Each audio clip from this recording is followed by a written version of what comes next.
I'm now joined by Seyed Hossein Mousavian from U.S. State of New Jersey. He's a visiting research scholar at Princeton University and also Iran's former ambassador to Germany.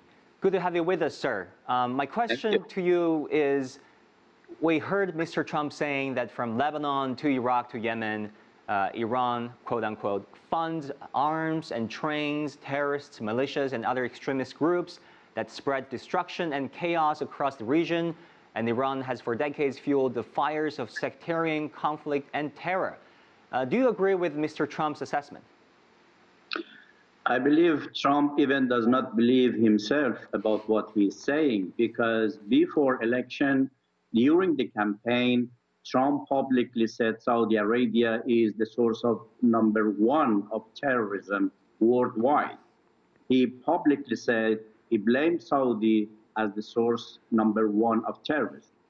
After his election, he publicly said Saudi and other Gulf countries, Arab Gulf countries, they have nothing except dollar and they should pay us.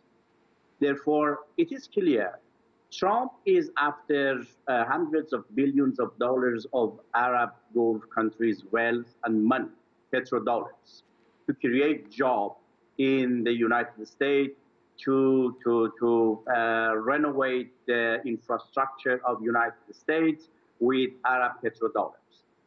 Therefore, he would blame Iran in order to be able to sell them arms. $100 billion of dollars arms sale, increasing to $300 billion in 10 years.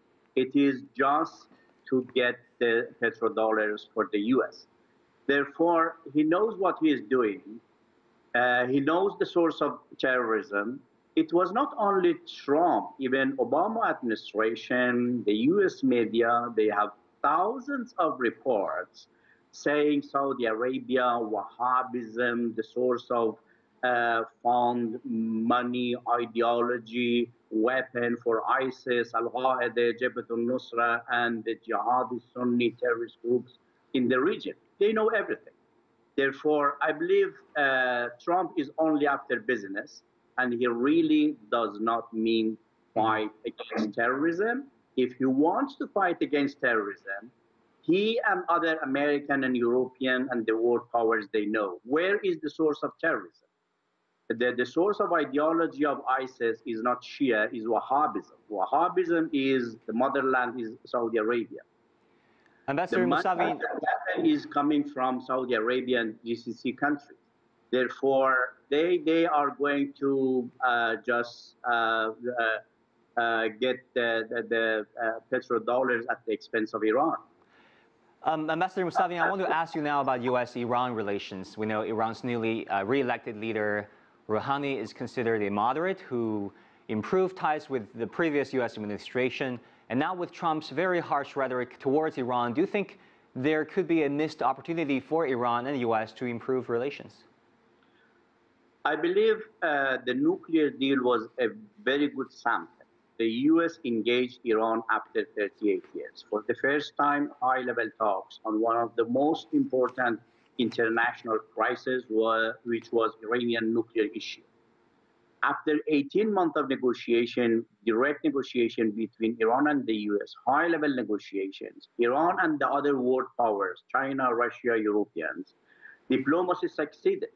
And the nuclear crisis was resolved in a win-win solution between Iran and the world powers. Therefore, it is a great legacy. This is a great model if Trump administration is going to resolve other differences with Iran, if the U.S. administration is going to engage with Iran for crisis management in the region. The model is the Iranian nuclear deal, high-level negotiations, direct negotiations, diplomacy, and cooperation to bring peace. Seyed Hossein Mousavian, former Iranian ambassador to Germany. Thank you very much for joining us. Thank you.